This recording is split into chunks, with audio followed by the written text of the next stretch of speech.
What is cultural decolonization?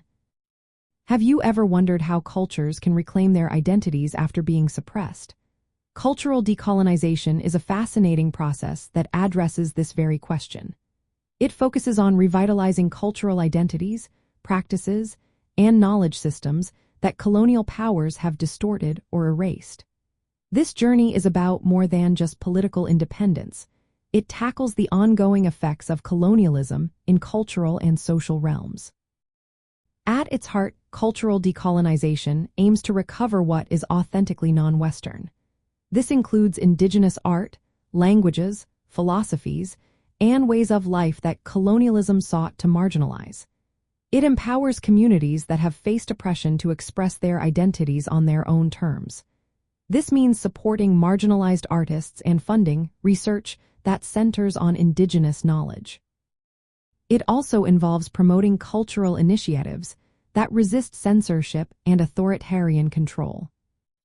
From a socialist viewpoint, cultural decolonization aligns closely with social justice and anti-discrimination efforts. Colonialism was not just a political and economic system, it was also a cultural one. It enforced hierarchies that favored Western ways of life while suppressing others. Socialism emphasizes equality and collective empowerment, which resonates with the goals of cultural decolonization. Both seek to dismantle these hierarchies and restore dignity to oppressed peoples. Cultural decolonization also highlights how cultural domination connects to economic and political power structures. True cultural liberation requires addressing material inequalities. This means that cultural decolonization is part of a broader struggle against imperialism and capitalism.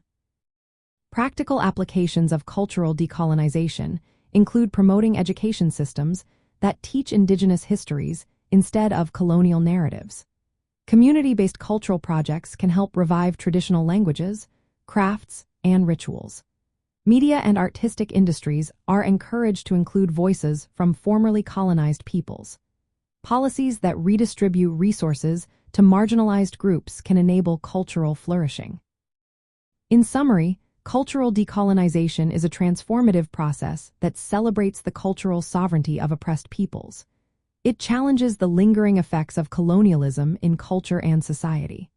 From a socialist perspective, it is intertwined with the fight for social and economic justice. Cultural freedom relies on dismantling the material conditions that sustain inequality and domination.